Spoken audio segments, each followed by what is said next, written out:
Hi all, അസ്സലാമലൈക്കും. Welcome back to Silna's kitchen. ഇന്നത്തെ recipe ഒരു അടിപൊളി ടേസ്റ്റി ആയിട്ടുള്ള വെറൈറ്റി ആയിട്ടുള്ള ഒരു സ്വീറ്റിൻ്റെ റെസിപ്പിയാണ്. പച്ചമാങ്ങ വെച്ചിട്ടാണ് ഇത് തയ്യാറാക്കി എടുത്തിട്ടുള്ളത്. നല്ല ടേസ്റ്റാണ്. മാങ്ങാക്കാലം തീരുന്നതിന് മുമ്പ് തന്നെ ഇതുപോലെ തന്നെ ഒന്ന് ചെയ്ത് നോക്കുക. പച്ചമാങ്ങ കിട്ടാത്ത വീടുകൾ ഉണ്ടാവില്ല. ഇപ്പോൾ മാങ്ങ സീസൺ ആയതുകൊണ്ട് തന്നെ ഇഷ്ടംപോലെ മാങ്ങ ഉണ്ടാവും. അപ്പോൾ ഓരോ രീതിയിലും നമ്മൾ പല വെറൈറ്റികൾ ഈ ഒരു മാങ്ങ വെച്ചിട്ട് ചെയ്തെടുത്തിട്ടുണ്ട്. അപ്പോൾ അതിലൊരു നല്ല വെറൈറ്റി ആയിട്ടുള്ള നല്ല ടേസ്റ്റി ആയിട്ടുള്ള ഒരു ഐറ്റമാണിത്.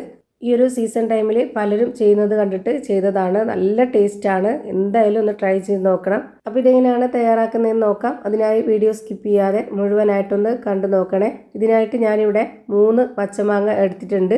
അത് നല്ല പോലെ കഴുകിയതിന് ശേഷം തൊലിയൊക്കെ കളഞ്ഞ് ഇതുപോലെ ചെറുതായിട്ടൊന്ന് കട്ട് ചെയ്തെടുത്തിട്ടുണ്ട്. ഇനി ഇത് നല്ല പോലെ ഒന്ന് വേവിച്ചെടുക്കണം. അതിന് വേണ്ടിയിട്ട് സ്റ്റവിലേക്ക് ഒരു കടായി വെച്ച് കൊടുത്തു. അതിലേക്ക് 1 കപ്പ് വെള്ളം ഒഴിച്ചു കൊടുക്കുന്നുണ്ട്. 250 ml കപ്പിൻ്റെ അളവിന് 1 കപ്പ് വെള്ളമാണ് ഒഴിച്ചു കൊടുക്കുന്നത്. അതിലേക്ക് ഈ ഒരു കട്ട് ചെയ്തെടുത്തിട്ടുള്ള മാങ്ങ മുഴുവനായിട്ടും ഇട്ട് കൊടുക്കുന്നുണ്ട്. എന്നിട്ട് ഇതൊന്ന് അടച്ചു വെച്ചിട്ട് നല്ല പോലെ ഒന്ന് വേവിച്ചെടുക്കാം. ഞാനിവിടെ ഈ ഒരു 3 മാങ്ങയ്ക്ക് വേണ്ടിയാണ് ബാക്കിയുള്ള എല്ലാ ഇൻഗ്രീഡിയൻസിൻ്റെ അളവും പറയുന്നത്. നിങ്ങൾ എത്രയാണോ എടുക്കുന്നത് അതിനനുസരിച്ച് കൂട്ടിയും കുറച്ചൊക്കെ ബാക്കിയുള്ള ഇൻഗ്രീഡിയൻസിൻ്റെ അളവും എടുക്കാവുന്നതാണ്. ഈ വീഡിയോസ് കണ്ടുകൊണ്ടിരിക്കുമ്പോൾ തന്നെ സിൽനാസ് കിച്ചൺ ചാനൽ ആദ്യമായിട്ട് കാണുന്നവരാണെങ്കിൽ പ്ലീസ് ഒന്ന് സബ്സ്ക്രൈബ് ചെയ്തേക്കണേ. ഒപ്പം തന്നെ ഈ വീഡിയോസ് നിങ്ങൾക്ക് ഇഷ്ടപ്പെടുകയാണെങ്കിൽ ഒരു ലൈക്ക് ചെയ്ത് ഷെയർ ചെയ്ത് സപ്പോർട്ട് ചെയ്യാനും മറക്കരുത്. ഇനി ഇതൊന്ന് തുറന്ന് നോക്കുന്നുണ്ട്. ഇപ്പം നല്ല പോലെ തിളച്ച് നല്ല വേവാനായിട്ടുണ്ട്. കുറച്ചുകൂടെ ഒന്ന് വെന്ത് വരണം. അതായത് ഇത് നന്നായിട്ട് ഉടഞ്ഞു വരണം. സ്പാച്ച് വെച്ചിട്ട് നന്നായിട്ട് ഇളക്കി കൊടുക്കുമ്പോൾ ഉടഞ്ഞു വരുന്ന പരുവാവണം. അതാണ് കറക്റ്റ് പരുവം. അപ്പോൾ ഒന്നുകൂടെ വേവിക്കുന്നുണ്ട്. ഒരു 6-7 മിനിറ്റ് ആയപ്പോൾ തന്നെ നന്നായിട്ട് വെന്ത് വന്നിട്ടുണ്ട്. അതിൻ്റെ ആ ഒരു വെള്ളമൊക്കെ പകുതി മുക്കാലും വറ്റി വന്നിട്ടുണ്ട്. ഇനി നമുക്കിത് ഉടച്ച് നോക്കാം. ഇതുപോലെ നന്നായിട്ട് ഉടച്ചെടുക്കുന്നുണ്ട്. ഇതുപോലൊരു സ്പാച്ച് വെച്ചിട്ടോ സ്റ്റീലിൻ്റെ കയ്യിൽ വെച്ചിട്ടോ എങ്ങനെ വേണമെന്നുണ്ടെങ്കിലും ഒന്ന് ഉടച്ചെടുക്കാവുന്നതാണ്. അതിൻ്റെ ഫ്ലെയിം ഞാനിപ്പോൾ ഓഫ് ചെയ്ത് കൊടുത്തിട്ടുണ്ട്. ഇപ്പോൾ ഞാനിത് വേറൊരു പാത്രത്തിലേക്ക് മാറ്റുന്നുണ്ട്. എന്നിട്ട് ഇതേ കടായിൽ തന്നെ ഇനി ഞാൻ അരിച്ച് ഒഴിക്കുകയാണ്. ഇതുപോലൊരു സ്റ്റീലിൻ്റെ അരിപ്പിൽ ഞാൻ ഇതുപോലെ കുറച്ച് ഒഴിച്ചു കൊടുത്തിട്ട് നന്നായിട്ടൊന്ന് സ്പൂൺ വെച്ചിട്ട് ഇളക്കി കൊടുക്കുന്നുണ്ട്. ഇതിൻ്റെ നാര് ഒന്നും ഇതിൽ പെടരുത്. അതിന് വേണ്ടിയിട്ടാണ് ഇങ്ങനെ ചെയ്തെടുക്കുന്നത്. ഞാനിതുപോലെ നന്നായിട്ട് ഇളക്കി കൊടുക്കുന്നുണ്ട്. അപ്പോൾ രണ്ടും സെപ്പറേറ്റ് ആയിട്ട് വരും. കുറച്ച് നേരം നമ്മൾ ഇതുപോലെ ഇളക്കി കൊടുത്താൽ നന്നായിട്ട് വേറിട്ട് കിട്ടും. ഇപ്പോൾ അത് നല്ല പോലെ ഇളക്കി എടുത്തിട്ടുണ്ട്. ഇപ്പോൾ ഈ ഒരു 4 ഭാഗം മാറ്റുന്നുണ്ട്. അടുത്തതായിട്ട് ബാക്കിയുള്ളതും കൂടെ ഒഴിച്ചു കൊടുത്തിട്ട് ഇതേപോലെ തന്നെ ചെയ്തിട്ടെടുക്കുക. ഒരുപാട് ബുദ്ധിമുട്ടൊന്നുമില്ല. പെട്ടെന്ന് ചെയ്തെടുക്കാവുന്നതേ ഉള്ളൂ. നല്ല സിമ്പിളായിട്ടുള്ള ഒരു അടിപൊളി സ്വീറ്റാണ്. ഇപ്പോൾ രണ്ടാമത് ഒഴിച്ചു കൊടുത്തിട്ടുള്ളതും നല്ല ക്ലിയർ ആയിട്ട് അരിച്ച് മാറ്റിയിട്ടുണ്ട്. ആ ഒരു അരിപ്പിൻ്റെ ബാക്ക് സൈഡിലുള്ളതും കൂടെ ഇതുപോലെ ഒരു സ്പൂൺ കൊണ്ട് തുടച്ചിട്ട് കൊടുക്കുന്നുണ്ട്. ഇനി അടുത്തതായിട്ട് ഇത് നല്ല സ്വീറ്റിൻ്റെ റെസിപ്പി ആയതുകൊണ്ട് തന്നെ ഒന്നുകിൽ ഇതിലേക്ക് പഞ്ചസാര ഇട്ട് കൊടുക്കുക, അല്ലാന്നുണ്ടെങ്കിൽ ശർക്കരപ്പൊടി ഇട്ട് കൊടുക്കാം.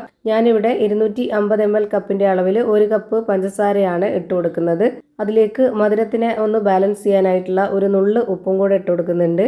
ഇനി ഈ ഒരു സ്വീറ്റിന് നല്ലൊരു മണത്തിന് വേണ്ടിയിട്ട് ഒരു നുള്ള് ഏലക്കാപ്പൊടി ഇട്ട് കൊടുക്കാം. പിന്നെ നല്ലൊരു കളറിന് വേണ്ടിയിട്ടും ചെറിയൊരു എരിവിന് വേണ്ടിയിട്ടും കാശ്മീരി മുളക് പൊടിയാണ് ഇട്ട് കൊടുക്കുന്നത്. കാശ്മീരി മുളക് പൊടിക്ക് പകരം സാധാ മുളക് പൊടി ഇട്ട് കൊടുക്കണമെന്നുണ്ടെങ്കിൽ കുറച്ച് എരിവൊക്കെ മുന്തി നിൽക്കണമെന്നുള്ളവർക്ക് അങ്ങനെ ഇട്ട് കൊടുക്കാം.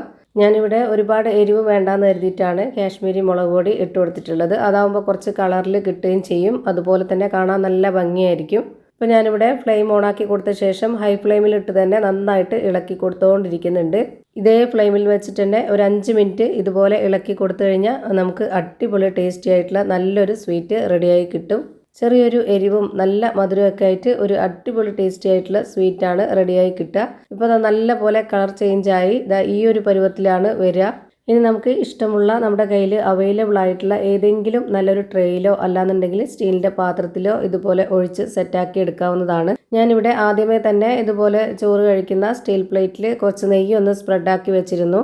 അതിലേക്ക് ഇത് മുഴുവനായിട്ടും ഒഴിച്ചു കൊടുക്കുന്നുണ്ട്. എന്നിട്ട് സ്പാച്ച് വെച്ചിട്ട് ഇതുപോലെ ഒന്ന് പരത്തി കൊടുക്കുന്നുണ്ട്.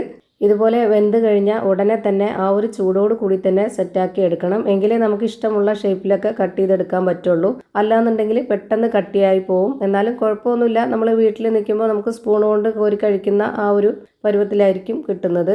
ഷേപ്പൊന്നുമില്ലാതെ കിട്ടുമെന്ന് മാത്രം, അത്രയേ ഉള്ളൂ. നമുക്ക് ഇഷ്ടമുള്ള രീതിയിൽ സ്പൂൺ കൊണ്ട് കോരി കഴിക്കുകയോ അങ്ങനെ എങ്ങനെയും ചെയ്തെടുക്കാവുന്നതാണ്. ഇതുപോലെ ചെയ്ത് കഴിഞ്ഞാൽ നമുക്ക് ഇഷ്ടമുള്ള രീതിയിൽ കട്ട് ചെയ്ത് കഴിക്കാം. ഒരു ജെല്ല് ടൈപ്പിലേക്കാണ് ഇത് കിട്ടുന്നത്. നമ്മളെ ജെല്ല് മിഠായിയൊക്കെ ഇല്ല, അതുപോലെയാണ് ഇത് വരുന്നത്. കാണാൻ നല്ല ഭംഗിയും കഴിക്കാൻ നല്ല ടേസ്റ്റി ആയിട്ടുള്ള ഒന്നാണ്. വീട്ടിൽ വരുന്ന ഗസ്റ്റുകൾക്കാണെന്നുണ്ടെങ്കിലും നമ്മുടെ കുട്ടികൾക്കാണെന്നുണ്ടെങ്കിലും ഞാനിപ്പോൾ ഇതേപോലെ ഈ ഒരു ഷേപ്പിലാണ് കട്ട് ചെയ്തെടുക്കുന്നത്. ഓരോരുത്തർക്കും ഇഷ്ടമുള്ള വലുപ്പത്തിലും ഷേപ്പിലൊക്കെ കട്ട് ചെയ്തെടുക്കാവുന്നതാണ്. നമുക്ക് എല്ലാവർക്കും കഴിക്കാൻ പറ്റുന്ന ഒരു ഐറ്റമാണ്. അപ്പോൾ ഇത്രയേ ഉള്ളൂ ഇന്നത്തെ വീഡിയോ ഇഷ്ടമായാൽ ലൈക്ക് ചെയ്യാനും കമൻറ്റ് ചെയ്യാനും ഷെയർ ചെയ്യാനും മറക്കരുത്. അതുപോലെ തന്നെ ഞാനിടുന്ന പുതിയ വീഡിയോസ് നോട്ടിഫിക്കേഷനായിട്ട് കിട്ടുന്നതിന് വേണ്ടി സബ്സ്ക്രൈബ് ചെയ്ത് ബെല്ലൈക്കൺ അമർത്തി അതിൽ ഓൾ എന്ന ഓപ്ഷൻ എനേബിൾ ചെയ്ത് കൊടുക്കാനും മറക്കരുത്. പുതിയൊരു വീഡിയോയുമായി വീണ്ടും വരും. Thank you for watching.